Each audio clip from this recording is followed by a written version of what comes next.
Hello, my name is Nicole. We are really pleased to have Grace here with us today. Let's go. Hello, Grace. Can you briefly introduce yourself? So my name's Grace, I'm 19 and I've just finished my A-levels, a sixth form, and I'm going to be a university student next month studying English language and linguistics. And I've also, for the past 2 years, been involved in a campaign centred around getting counsellors into schools. Can you share your experience with ADHD? So I was diagnosed around my 17th birthday, so 2 years ago.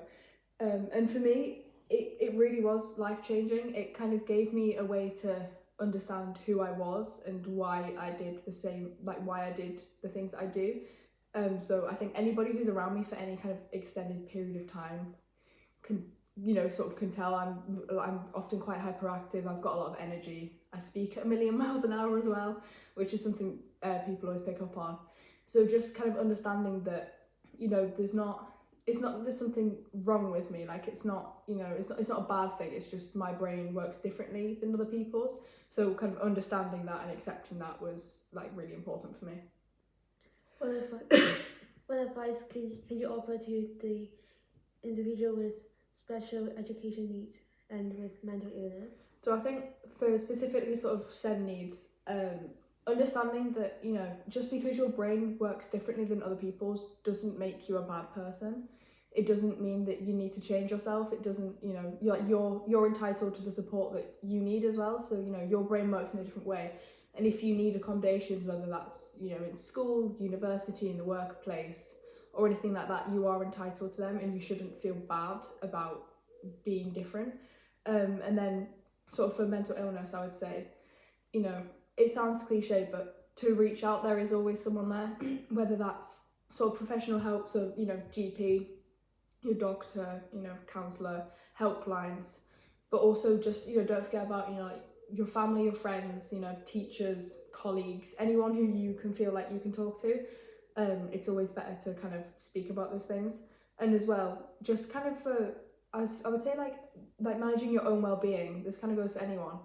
I always think about try to do something a day that makes you feel even 1% better. And the cliche that everybody hates, go outside, take a bath, go for a walk. Like, is that going to cure is that going to cure a lot of big mental illnesses? Like, no, it's not.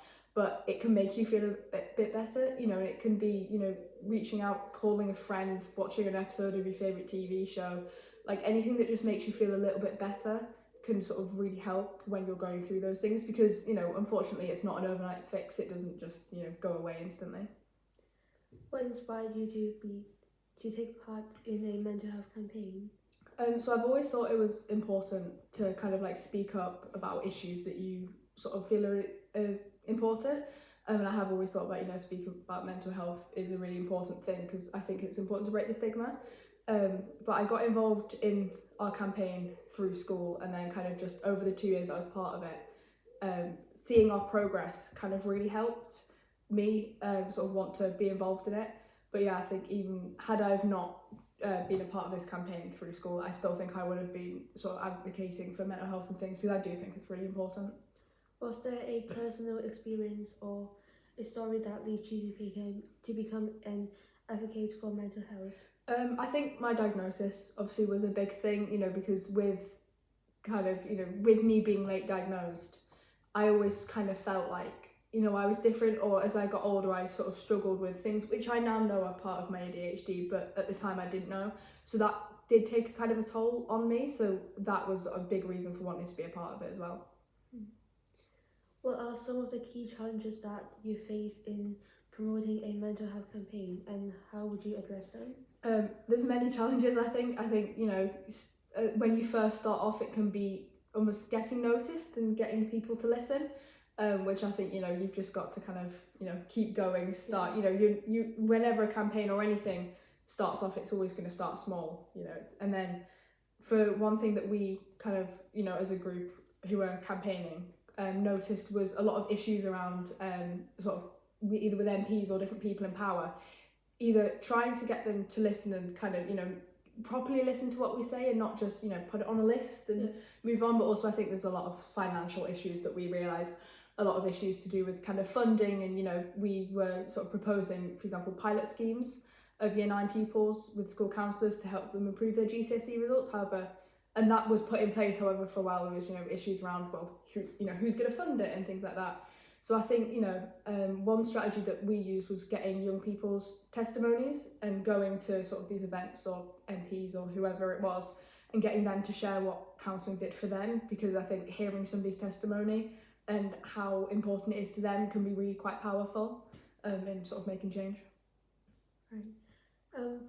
What do you think are the biggest challenges that people face when talking about mental health today? I think definitely the stigma around it is a big thing.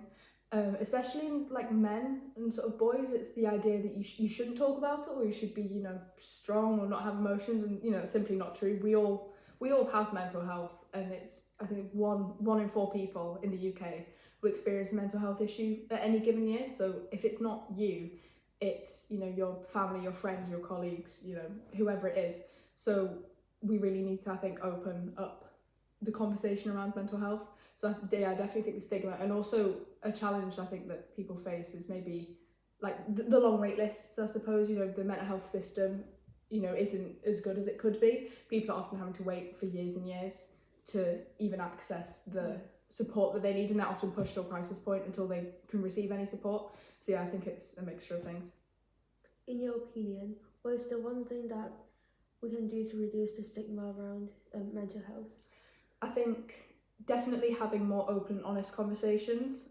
Because like I said before, 25% of people every year in the UK experience it, and there's with rising issues of sort of like self-harm and suicide, like it's reported that 1 in 5 people every year, or 1 in 5 people, in their life have kind of experienced suicidal thoughts. So I think it's so much more common than people think. So we should be able to talk about mental health as if we talk about other issues, your relationship issues, or your issues with your job. We should be able to talk about these things, and I think if we can kind of move away from it being a taboo subject, people can feel like they can reach out a bit more and sort of may offer like sort of access support sooner. So thank you for taking the time to be part of the interview today. Thank you. Okay. Bye. Bye. Bye.